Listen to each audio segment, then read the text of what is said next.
So let's start by telling us a bit about 2BVC. What is behind it? How did you start it? And what is your vision?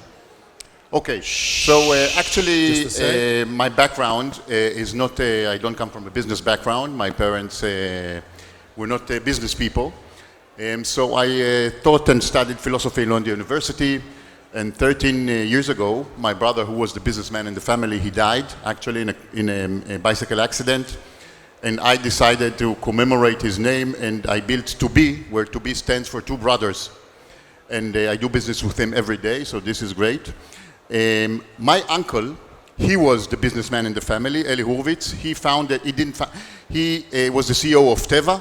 Teva was founded by my great-grandfather when there was lack of medicine in Israel, and they started importing medicine from Germany. And when World Wars began, they started manufacturing medicine in Israel. So as far as I was concerned, every business was an impact. And then I came to the business world, I understood that not every business is really impact. And I found out that I'm considered an impact guy. But from natural perspective, I mean, that's, I think, what businesses should go to. Every business should have some kind of impact. If it doesn't have an impact, if it has negative impact, I don't think it's considered business. And tell us a bit about, you have different branches in 2B, right? It's made out of different components. And where do you see it evolving into? Well, we've invested up until now in different kind of businesses, B2B, software as a service, etc. Nowadays, we're shifting towards something which I'm extremely overwhelmed with. I have my new partner here, Sharon Azulai, that together we're building the Israel Innovation Group, and we're going to invest in smart materials, in Industry 4.0, agtech, food tech, deep tech, generally speaking. And this is really exciting and overwhelming because you add to the virtual world the material, you know, something that you can tangible, which is exciting. It's really, really overwhelming. And can be a breakthrough. Yeah. So blue economy is part of the impact economy. Yeah, and also the deep tech is ingrained in blue deep economy tech is as well, part of it as well. But impact has special characteristics. And when you as a seasoned investor, as someone who runs a VC, looks at impact investing, what do you look for? What interests you? What makes you decide to go for it? Well, I guess it's kind of easy, you know. There is this startup called Valeran. Valeran, they take all the technologies on the road to the room of where they control the road, and they decreased the number of injuries in 40%. Wow. In 40%. This is just unbelievable. This is a reason to wake up in the morning and to do business, you know. This is amazing, you know. I invest also in, let's say, GreenEye. GreenEye is in agriculture. They have image recognition where they see the bad seeds automatically, and they can decrease the amount of tarsisim in 90%. So these are the things that I like. These are the things that I invest in. These are the things also naturally, people is always the most important thing. Yeah.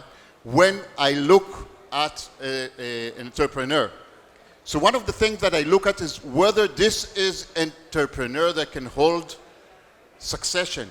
Can he succeed? It's not easy to succeed, you know, it's very bad to fail, but to succeed, not everybody can do it. Another thing which is important is the product market fit. In order to decrease the number of startups who fail, what we're looking for is what we're going to do in IIG together with Sharon. We are going to understand the needs of the corporates themselves. What do the corporates need? And then go back and build through the needs of the corporations, the businesses and the startups that we think that will change the world.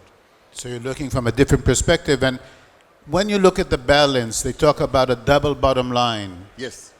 When you look at the balance between financial returns and the impact you're looking for on the climate, on society, whatever it is, how do you balance those two? What is more important for you, or are they equal? I don't think there is any distortion, you know?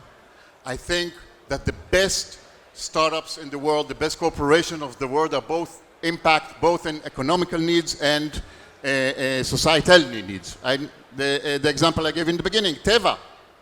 Teva, you know, Chaim Salomon, who founded Teva, he had a very big heart on one hand and a very skillful mind So he founded Teva from an impact perspective, but then he made a fortune out of it. So there's no distortion out of it. I think the distinction between making money and making impact is wrong. I think every business should make an impact, and the reason to make a profit, it's not a goal, it's a means to a goal, it's a means to an end. When we have people who want to maximize their profit, this is the best way to maximize welfare to society. And how do you measure? How do you measure the income we know? How do you measure the economic we know? How do you measure the impact? How do you make sure that you have both? Well, I mean, it's a good question. It's very important to measure. It's very important to measure because if you don't measure, you can't manage. You can't manage if you can't measure. But it's very important to understand that there are some impact investments that they are not measurable.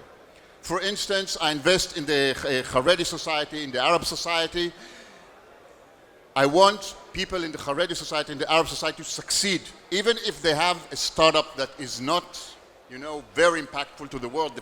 The mere fact that you have an Arab guy who will succeed, this is an impact of itself. So impact is not necessarily a vertical issue, And what you're asking me what is impact? Something that moves my stomach, This is impact. Well, Yoel, you've been a good partner, and this is our last question because time is running out. You've been a very good partner of an initiative that we're running called Restart IL that is aimed at taking startups to financial capitals of the world. Yes.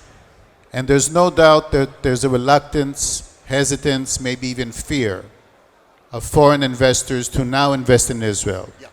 How do you think we can overcome that barrier and bring them here? We heard Joshua before.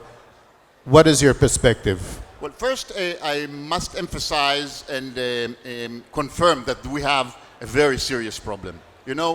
Corporations, big corporations, global corporations decrease their activity in Israel, that's for sure. Capital that was supposed to be transferred to Israel is not being transferred.